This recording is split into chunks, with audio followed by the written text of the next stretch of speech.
The ceasefire came to an end in the early hours of this morning. We've seen smoke rising over Gaza and indeed in the southern city of Khan Yunis. It probably doesn't come as any surprise that the ceasefire is over after 7 days. But Benjamin Netanyahu has given reasons about Hamas breaching the terms of the truce. Yes, sorry, it was just my alarm that went off. I apologize. Waking you up? Waking me up, yes, apologize. First of all, the Prime Minister has said now that Hamas violated the agreement by not including more women on the list that was supposed to be given to Israel yesterday. And also it only released 8 hostages and not 10. And in addition to that, they started firing rockets an hour and 15 minutes before the ceasefire officially ended. So that, in combination, that violated the ceasefire on too many levels for Israel to accept, and that's why the war is now back on. And we see continuous rocket sirens going off in the Gaza border communities in the past couple of hours, even in the past couple of minutes. So this is just what we expected, really, the inevitable. We are back in a war now. The fact that the truce lasted almost a week, or a week exactly, is actually quite surprising, I would say. And in terms of the rhetoric now from the United States, from Antony Blinken, it definitely has hardened. I think there was an expectation yesterday that the war may continue, that ceasefire might end. But he's made it very clear that civilians now must be protected. There must be avoidance of displacement of civilians. We've got 1.5 million people in the south heading into southern Gaza, and also avoiding damaging critical infrastructure. Now, of course, we've spoken a great deal about the hospital, our Shifa hospital, for example. The big problem for Israel is how does it approach this? What does it do next? And how does it minimize collateral damage when you still have 145 hostages being held? It's impossible, really. Anyone who expects that civilian casualties will be minimized, I think, is naive. And for 2 reasons. First of all, it's densely populated, the area. Hamas's infrastructure is everywhere, both above ground, but also underground.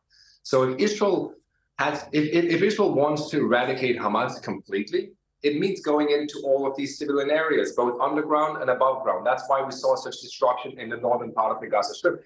Now, Israel could, of course, refrain from attacking so aggressively as it did, which is probably what Antony Blinken pressured Israel to do.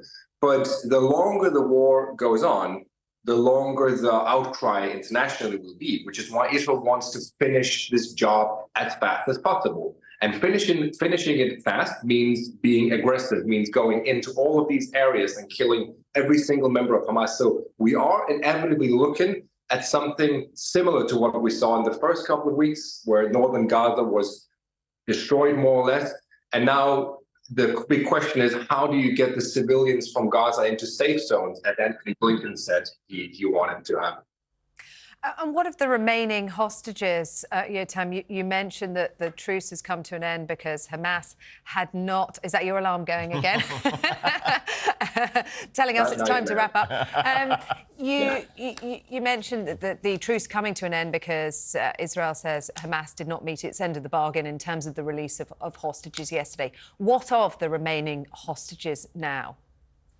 First of all, there's a big question mark hanging over who had become the symbol now of the hostages, the 10-month-old baby, his brother Ariel also, who's 4 years old, and the mother, because Hamas claimed earlier this week that they are dead, that they've been killed in an Israeli airstrike. Israel has no way of verifying this. It says it's investigating it.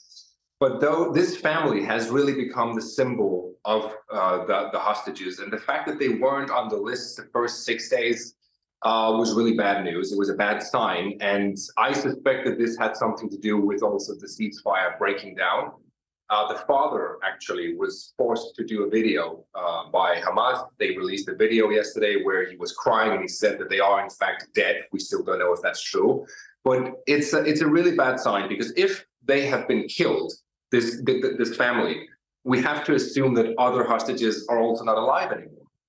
And we need to remember there are more than 100 hostages in there, still women, still children, soldiers, and elderly. So it's this is a big mystery, how many are alive. The Red Cross has still not been able to actually to visit these hostages, to see if they're alive, to give medical checks as with part of the deal. They still haven't done that.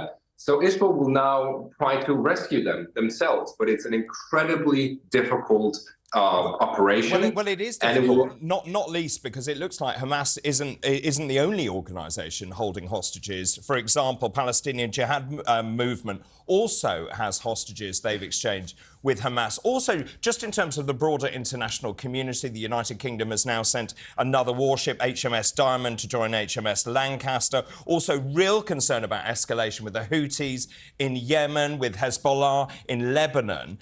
The international community putting more and more pressure now on Israel.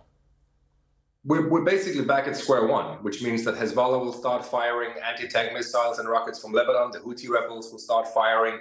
The multi-front war is really back now. And this means that there will be a lot of attention from the United States, because the United States has promised to protect Israel. The UK has also said it's ready to support Israel in case Hezbollah starts an actual war. So it's just, we're back to this chaos with a multi-front war, hostages remaining inside Gaza, and then the destruction, the inevitable destruction inside Gaza, the humanitarian catastrophe that will just resume.